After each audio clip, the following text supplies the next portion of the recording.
ఆశ్చర్యకరుడు, ఆలోచనకర్త, నిత్యుడగు తండ్రి, సమాధానాధిపతి అయిన యేసుక్రీస్తు పరిశుద్ధ నామముని ఉదయకాల శుభములు మీకు తెలియజేస్తున్నాను. ఇది నా దేవుని యొక్క వాక్య ధ్యానము. యేసుక్రీస్తు ప్రభుల వారికి ఉన్నటువంటి మరొక పేరు ఆదరణకర్త. యోహాను సువార్త 14వ అధ్యాయము 16వ వచనం. ప్రభు ఇక్కడ యోహాను సువార్తలో మాట్లాడుతూ, మీ యొద్ద ఎల్లప్పుడూ ఉండుటకు వేరొక ఆదరణకర్తను మీకు అనుగ్రహించును అనుంది. ఆదరణకర్త అనగా సత్య స్వరూపి అయినటువంటి ఆత్మ. యేసుక్రీస్తు ప్రభువారు మరణించి తిరిగి లేచి తండ్రి కుడిపార్శ్వాన కూర్చోవడానికి వెళుచున్నప్పుడు తన శిష్యులకు ఇచ్చినటువంటి ఈ యొక్క గొప్ప వాగ్దానమే ఈ యొక్క ఆదరణకర్తను మీ ఎద్దకు పంపిస్తాననేటువంటి మాట.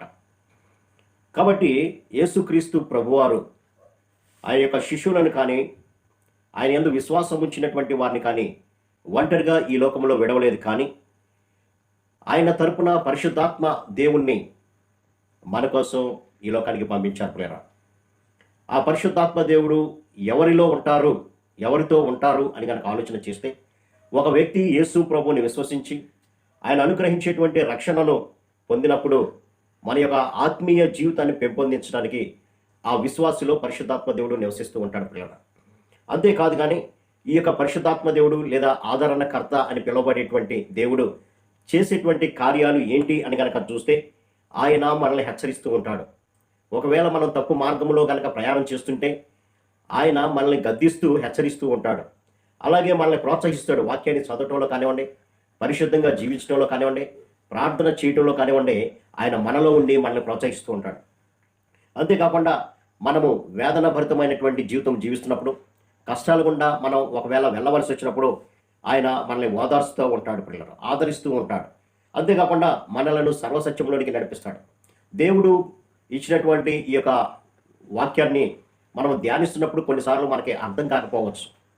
అయితే ఎప్పుడైతే మనలో సత్యస్వరూపి అయినటువంటి ఆత్మ మనలో ఉంటారో, ఆదరణకర్తగా మనలో ఉంటారో, మనం చదివేటువంటి ఆ యొక్క వాక్య భాగాన్ని అర్థం చేసుకోవడానికి కావాల్సినటువంటి కృపను దయచేసి వాక్యము ఏమని సెలవిస్తుందో దాన్ని సరైనటువంటి రీతిలో అర్థం చేసుకోవడానికి మనకి సహాయం దయచేస్తాడు. సర్వసత్యంలోనికి మనల్ని నడిపిస్తాడు. చీకటిలో నుంచి వెలుగులోకి ఆయన నడిపించి ఆయన వాక్య ప్రకారం జీవించేటువంటి శక్తిని దయచేస్తాడు పిల్లరా.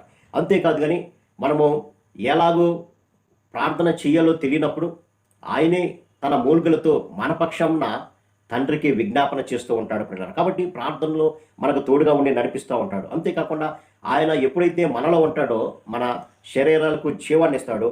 అంతేకాకుండా ఆయన యొక్క దివ్య శక్తులైనటువంటి వాటిని మనకు ప్రసాదిస్తాడు. అనగా భాషలో మాట్లాడేటువంటి వరాన్ని, స్వస్థపరిచేటువంటి వరాన్ని, అలాగే పరిచర్య చేసేటువంటి వరాలని.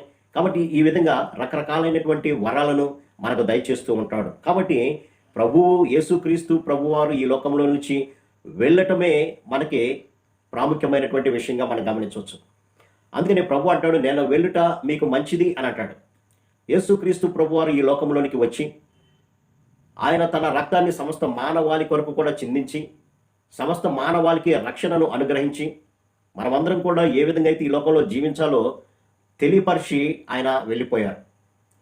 ఆయన తెలియపరిచినటువంటి ఆ బోధలు మనలో సరైనటువంటి రీతిలో అర్థం చేసుకోవడానికి కావాల్సినటువంటి శక్తి ఏ మానవుడికి లేదు పిల్లరా.